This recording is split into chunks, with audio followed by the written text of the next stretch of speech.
Je prends la parole en ce jour en ma qualité de secrétaire général du Parti démocratique gabonais, au nom du distingué camarade président Ali Bongo Ondimba, pour livrer la position du PDG et de son président face à ce qui s'est passé lors des élections législatives et locales du 27 septembre 2025, qui resteront, à n'en point douter, dans l'histoire de notre pays, comme les pires élections jamais organisées au Gabon. Ces élections auraient dû marquer l'ancrage démocratique de notre nation. Elles ont été au contraire entachées d'irrégularités si graves que même certains anciens premiers ministres, des parlementaires de la transition, des collaborateurs proches du chef de l'État, des candidats à ces élections, tous pourtant proches du pouvoir, ainsi que des centaines d'autres candidats, des leaders politiques de tous bords, des organisations de la société civile, des journalistes et des milliers de citoyens ont unanimement dénoncé les fraudes massives systématiquement orchestrées en faveur des candidats du parti présidentiel. Même les observateurs internationaux, en dépit de la politesse diplomatique qui les caractérise, n'ont pas su dissimuler leur inquiétude. Ils relèvent des incidents dans certaines circonscriptions et insistent dans leurs recommandations sur la transparence de la compilation, signe évident que cette transparence n'aura pas été au rendez-vous. Le pays entier a en effet assisté à un spectacle de désordre électoral sans précédent.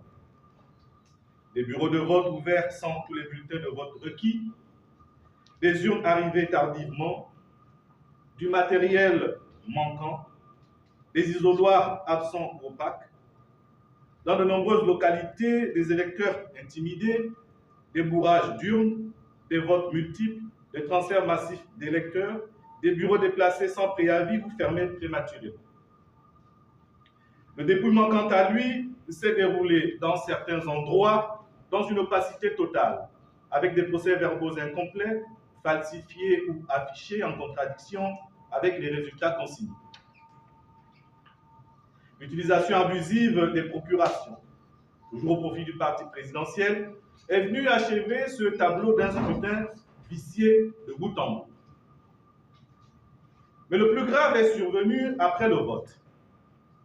Alors que le code électoral est clair, son article 160 impose au ministre de l'Intérieur d'annoncer en une seule fois et pour l'ensemble du territoire les résultats centralisés, le pays a assisté à une proclamation en deux temps. Les résultats législatifs ont été publiés les 28 et 29 septembre dans une logique fractionnée qui n'a aucun fondement légal. Et c'est dans ce laps de temps qu'un épisode emblématique est venu confirmer les soupçons de manipulation. Au deuxième arrondissement d'Akanda, le ministre a rectifié d'autorité les résultats déjà proclamés le 28 septembre à la suite d'une dénonciation faite par un candidat. Or, le code électoral est sans ambiguïté. Le ministre n'a aucun pouvoir pour corriger des résultats électoraux. Ce rôle appartient exclusivement aux juridictions compétentes, en l'occurrence la Cour constitutionnelle. En s'octroyant une telle prérogative, il viole ouvertement la loi et s'arroge une compétence qu'il ne détient pas. Dès lors, comment ne pas donner crédit aux accusations de fraude portées contre son ministère par des candidats et des citoyens à travers tout le pays? Quand celui qui est censé garantir la neutralité de la proclamation des résultats prend la liberté d'en modifier certains au gré des contestations, pourquoi ne pas penser qu'il l'a fait ou peut le faire ailleurs, dans l'ombre, loin des regards publics? Pour couronner ce tableau d'irrégularité, une circulaire officielle datée du 1er octobre est venue confirmer l'ampleur de la fraude. Dans ce document, le ministre de l'Intérieur reconnaît lui-même l'existence de manœuvres frauduleuses massives liées aux procurations. Carnets entiers circulant entre des mains non habilitées, électeurs dotés de plusieurs procurations, procédures dévoyées. Cet aveu est d'une portée considérable.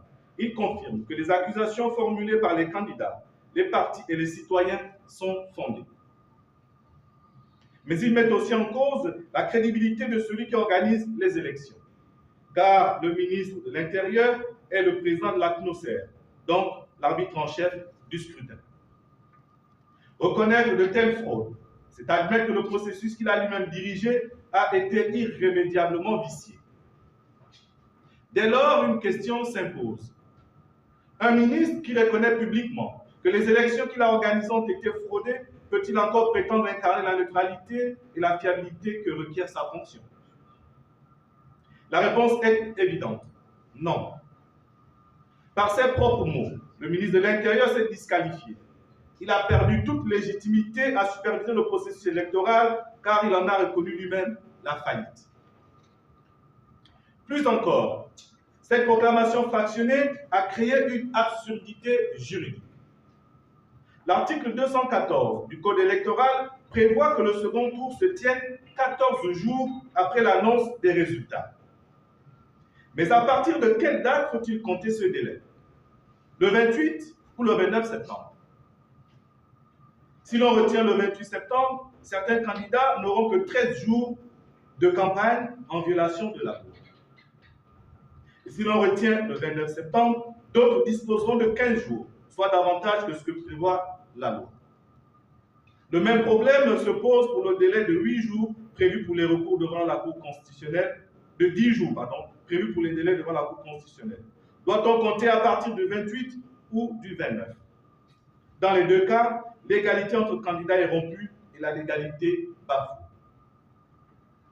Et comme si tout cela ne suffisait pas, les résultats des locales n'ont toujours pas été rendus publics à ce jour, alors qu'elles ont été organisées en même temps que les législatives et comportent donc les mêmes exigences légales en termes de communication des résultats et des délais contentieux. Ce silence, loin d'être une simple négligence administrative, constitue une violation flagrante de la loi et une atteinte grave à l'égalité des électeurs, tous en droit de connaître la vérité de leur vote en même temps. Mesdames et messieurs, chers compatriotes, parmi tous les scandales de ce scrutin, il en est un qui renforce à lui seul la faillite du processus électoral. C'est l'annulation du scrutin du premier siège de l'Éconie des Coris. Cette annulation est une violation manifeste du code électoral, car elle a été prononcée alors que tout atteste que le vote s'est parfaitement déroulé dans cette localité. Les électeurs ont voté dans le calme. Les procès-verbaux ont été établis et signés par tous les scrutateurs. Les résultats ont été affichés publiquement au siège de la commission électorale locale. Aucune irrégularité n'a été constatée par qui que ce soit. Et pourtant, le ministre de l'Intérieur, dans une manifestation du fait du prince qui cache mal son incompétence doublée de son incapacité avérée, a organisé décemment un scrutin électoral, a annulé ce scrutin. Mais permettez-moi de poser une question simple. Le ministre de l'Intérieur avait-il seulement le pouvoir légal de prendre une telle décision? La réponse est sans ambiguïté non. En effet, le code électoral que ce régime a lui-même promulgué est très clair. L'article 160 dispose que le ministre, je cite, annonce publiquement les résultats et les transmet à la Cour constitutionnelle. L'article 187 confirme que, je cite, la Cour constitutionnelle contrôle la régularité des opérations électorales dont elle proclame les résultats. Et l'article 353 ne laisse place à aucune interprétation. Il dispose, je cite, la Cour constitutionnelle est seule compétente pour statuer sur des réclamations afférentes aux élections des députés. Le ministre peut annoncer, transmettre, centraliser, mais il ne peut jamais annuler. Cette prérogative appartient exclusivement au juge constitutionnel. En annulant le scrutin du premier siège de l'Éconie des Coris, le ministre a commis un excès de pouvoir caractérisé.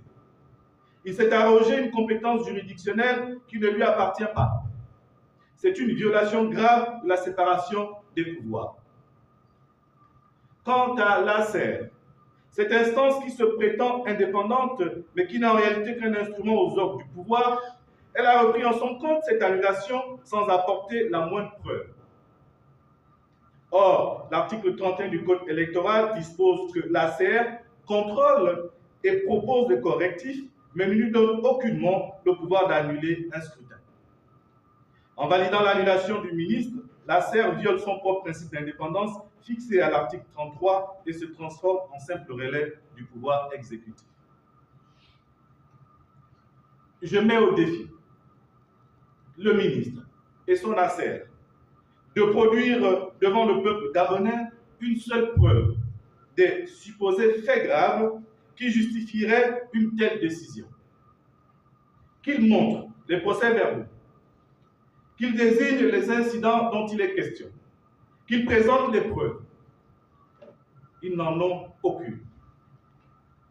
Car le code électoral, aux articles 361 et 362, énumère précisément et limitativement les causes légales d'annulation. Inéligibilité d'un candidat, organisation hors circonscription légale, défaut d'isoloir, nombre d'enveloppes supérieures aux émargements, manipulation avérée du fichier électoral, transhumance électorale. Aucun de ces éléments n'a été établi au premier siège du département de l'École. Aucun. Plus encore, l'article 362 précise que les irrégularités n'entraînent l'annulation que si elle est reconnue par la Cour constitutionnelle qu'elles ont faussé le résultat du scrutin d'une manière déterminante. Chers compatriotes, pendant que le vote du premier siège de l'École est annulé sans preuve, d'autres circonscriptions présentant des irrégularités démontrées et chiffrées voient leurs résultats validés. En effet, le jour du scrutin, chacun a pu constater sur les réseaux sociaux la multitude de circonscriptions prolongées dans le désordre et la désorganisation la plus totale. Toute la journée, des images de fraude et d'incidents graves ont circulé, documentant abondamment les irrégularités survenues dans plusieurs localités du pays. Mais s'agissant du département de l'École en général et du premier siège en particulier, rien de tel n'a été observé ni rapporté. Le vote s'y est déroulé dans le calme et la régularité. Or, c'est précisément là, dans cette circonscription épargnée par les irrégularités, que le ministre de l'Intérieur a choisi d'annuler le scrutin, alors même qu'il n'a pris aucune mesure dans les zones où les fraudes massives étaient visibles, relayées et largement commentées et documentées. Voilà le paradoxe. Fermer les yeux sur les dérives avérées ailleurs et frapper d'interdiction le seul siège. Aucun incident n'a été constaté. Une telle décision arbitraire est injustifiable et inacceptable. En réalité, chers compatriotes, l'annulation du scrutin du premier siège de l'École est un acte politique, pur et simple. Un règlement de compte. Une tentative délibérée de museler un département qui, depuis toujours, demeure un bastion du PDG et de faire taire un siège, en particulier celui de votre humble serviteur. Comme tout le monde peut aisément le constater, l'École n'est pas seulement fidèle au PDG. Il en est aujourd'hui l'illustration la plus éclatante. Sur les 5 scrutins organisés dans ce département, à savoir les 3 sièges de députés, la liste communale et la liste départementale, le Parti démocratique gabonais a remporté une victoire écrasante. 4 sur 5. C'est le seul département du pays à avoir infligé une telle défaite au parti présidentiel. Voilà le véritable motif de l'acharnement. Voilà la raison de cette acrimonie. Le pouvoir n'a pas supporté que l'École devienne l'unique symbole national d'une victoire quasi intégrale du Parti démocratique gabonais. Nous demandons donc au ministre de l'Intérieur de revenir sur sa décision grossière et de proclamer les résultats du scrutin du premier siège de l'École tels qu'ils ont été régulièrement affichés par la commission électorale locale. Mesdames et messieurs, chers compatriotes, permettez-moi à cet instant de rappeler ce qui s'est passé le 30 août 2023. Ce jour-là, les militaires ont renversé le pouvoir du Parti démocratique gabonais en justifiant leur coup d'État par la mauvaise organisation des élections générales d'août 2023. Ils ont prétendu agir au nom du peuple gabonais pour refonder la démocratie, pour assainir le système électoral, pour créer des institutions crédibles. Ils ont promis de faire mieux que le régime déchu. Ils ont crié haut et fort Plus jamais ça. Le CTRI a fait de la transparence électorale la pierre angulaire de sa légitimité. Mais que voyons-nous aujourd'hui? Non seulement les élections de septembre 2025 ne sont pas meilleures que celles de 2023, mais elles sont pires. Plus de fraude, plus de désorganisation, plus d'opacité. Et c'est là que l'absurdité de la solution militaire de 2023 apparaît dans toute sa lumière. Nous l'avions dit, nous l'avions expliqué, nous l'avions répété. La mauvaise organisation des élections est une question politique et juridique. Elle doit se régler par les institutions, par le droit, par les urnes et non pas par les armes. Car si l'on commence à justifier les coups d'État par des élections mal organisées, alors demain, chaque scrutin contesté deviendra un prétexte à une nouvelle prise de pouvoir militaire. Et nous y sommes. Aujourd'hui, les élections sont encore plus mal organisées qu'en 2023. Alors quoi? Faut-il encore un autre coup d'État? Allons-nous accepter d'entrer dans un cycle infernal où chaque irrégularité électorale sert de justification à un putsch militaire? Le Parti démocratique gabonais, en tant que parti démocratique dans son ADN, refuse cette logique suicidaire. Nous n'appelons pas aux armes pour régler des contestations politiques. Nous n'appelons pas les militaires à sortir de leur caserne pour trancher des questions qui relèvent du peuple et du droit. Non. Nous affirmons avec force que les questions politiques se règlent par les urnes ou par le droit, jamais par la force des armes. Voilà la différence entre nous et ceux qui ont confisqué le pouvoir en 2023. Mesdames et messieurs, chers compatriotes, face à ce constat accablant, face aux irrégularités massives largement documentées, face aux récriminations de la population, face aux preuves irréfutables diffusées sur les réseaux sociaux, face aux témoignages multiples, convergents, venant de tous les horizons, que fait le pouvoir en place? Reconnaît-il la vérité? Assume-t-il ses responsabilités? Non. Au lieu d'admettre l'évidence, le pouvoir persiste dans le déni. Il se félicite même de son œuvre. Le pouvoir a eu l'audace de déclarer que l'organisation des élections était, je cite, transparente et calme dans 98% des circonscriptions électorales. Cette obstination est non seulement une insulte à la vérité, mais une menace grave pour notre pays. Et elle est coupable et dangereuse car elle envoie un message catastrophique. Peu importe les preuves, peu importe les chiffres, peu importe la loi, le pouvoir décide. Le pouvoir impose, le pouvoir proclame. C'est la négation même de l'état de droit. C'est le triomphe du cynisme politique. Ce pouvoir, en refusant de reconnaître l'échec de ces élections, en s'obstinant dans le déni, en persistant dans la manipulation, prend le risque de conduire notre pays sur une pente dangereuse. Et le Parti démocratique gabonais, en tant que force politique responsable, se doit d'alerter, de prévenir et de dénoncer cette obstination coupable avant qu'il ne soit trop tard, à nouveau. C'est pourquoi, au regard des fraudes massives constatées par le monde entier et des irrégularités manifestes qui ont jalonné tout le processus électoral, portant atteinte à la crédibilité même des résultats, nous exigeons l'annulation pure et simple de ces élections. Monsieur le Président de la République, je voudrais à ce stade de mon propos m'adresser à vous directement en toute franchise. Vous êtes aujourd'hui placé devant un choix historique. Les élections du 27 septembre 2025 doivent être annulées dans leur intégralité. Vous pourrez ensuite les reprogrammer dans un délai de 6 à 12 mois. Ce délai n'a rien d'excessif. Il reste pleinement conforme au cadre de la transition que vous conduisez. La transition avait été fixée à 2 ans avec la possibilité d'une prolongation d'une année supplémentaire en cas de nécessité. Utiliser cette marge pour corriger ce scrutin et le réorganiser convenablement ne serait pas une faiblesse, mais un acte de responsabilité. Il convient à la vérité de reconnaître que ce scrutin n'est pas un vote ordinaire. Il ne s'agit pas simplement de pourvoir une Assemblée nationale de députés.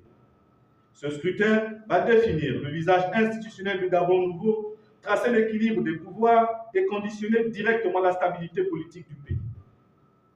Si les législatives sont tronquées, contestées, sans légitimité, alors tout l'édifice démocratique qui sortira de la transition reposera sur du sable mouvant.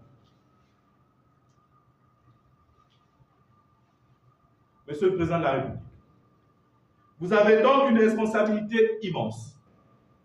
Si vous validez ces résultats, vous aurez certes une majorité mécanique à l'Assemblée nationale, mais ce sera une majorité sans légitimité, contestée à chaque instant. Un fardeau qui affaiblira votre gouvernance au lieu de la consolider. En revanche, si vous choisissez la voie de la vérité et de la lucidité, vous transformerez une crise en opportunité historique. Permettez-moi de rappeler une leçon récente de notre histoire. En 2023, lorsque le peuple avait réclamé l'annulation des élections générales pour cause d'irrégularités graves, le pouvoir déchu avait refusé. Mal conseillé, le président de la République avait préféré valider ce scrutin contesté. Nous connaissons tous la suite. La crise, la rupture, le coup d'État, l'effondrement de l'ordre institutionnel. Et, ironie tragique, ceux qui l'avaient encouragé à ne rien céder furent les premiers à le renier. Beaucoup de ces voix, Monsieur le Président de la République, sont aujourd'hui à vos côtés. Voilà pourquoi votre décision est capitale. En annulant ces élections et en fixant un nouveau délai de 6 à 12 mois, vous assurerez la stabilité institutionnelle en permettant que la future Assemblée nationale soit reconnue et respectée par tous. Vous consoliderez ainsi votre pouvoir, car une majorité acquise par la transparence sera plus forte et plus durable, là où une majorité née de la fraude sera fragile et décriée. Vous marquerez ainsi l'histoire en vous inscrivant parmi les rares dirigeants africains qui ont osé préférer la vérité démocratique au calcul politicien immédiat. Ce choix est entre vos mains. Vous pouvez emprunter le chemin de la facilité, celui de la validation forcée et contestée, mais ce chemin mènera inévitablement à l'instabilité et au discrédit. Ou bien, vous pouvez emprunter le chemin plus exigeant, celui de l'annulation et du report, mais ce chemin fera de vous un chef d'État respecté, entendu et reconnu au Gabon comme à l'étranger. Je vous le dis avec la gravité que commande ce moment. Si vous prenez cette décision, malgré nos différences d'approche et de vision, nous serons nombreux à reconnaître que vous avez agi avec sagesse et grandeur d'âme, et l'histoire retiendra votre courage. Comme chacun le sait, j'ai toujours été de ceux qui considèrent que la transition devait s'achever dans les délais les plus courts possibles, car le retour à l'ordre républicain et démocratique en dépend. Pourtant, face à la gravité de la situation née de la mauvaise organisation de ces élections, je me vois aujourd'hui contraint de demander leur annulation et leur report dans un délai de 6 à 12 mois. Car le désordre électoral que nous avons connu n'est pas anodin. Il fait courir à notre pays des dangers considérables, tant sur le plan démocratique que sur le plan de la stabilité de nos institutions. Et comme la sagesse le rappelle depuis toujours, lorsqu'il faut choisir entre deux mots, il convient de retenir le moindre. Entre le risque certain d'installer une Assemblée nationale issue d'élections tronquées, porteuse de contestations permanentes et de troubles démocratiques, et celui, limité dans le temps, de prolonger la transition pour un maximum d'une année supplémentaire, mon choix est fait. Je préfère assumer le moindre mal. Oui, le prolongement limité de la transition vaut mieux que l'enracinement d'un désordre institutionnel qui pourrait durablement affaiblir notre démocratie et notre État de droit. Monsieur le Président de la République, permettez-moi, avant de clore mon propos, d'ajouter une note plus personnelle. Nul n'ignore que je ne figure pas parmi vos soutiens politiques. J'ai exprimé à plusieurs reprises des réserves sur les conditions de votre accession au pouvoir. Car je demeure convaincu qu'aucune crise électorale ne trouve sa véritable solution dans la force, mais uniquement dans le droit et dans les urnes. Et la situation actuelle nous le prouve de manière fort éloquente. Cette différence d'approche entre vous et moi est réelle, claire, et je l'assume pleinement. Cependant, au-delà de cette contradiction politique publique, il est des réalités que la politique ne peut effacer.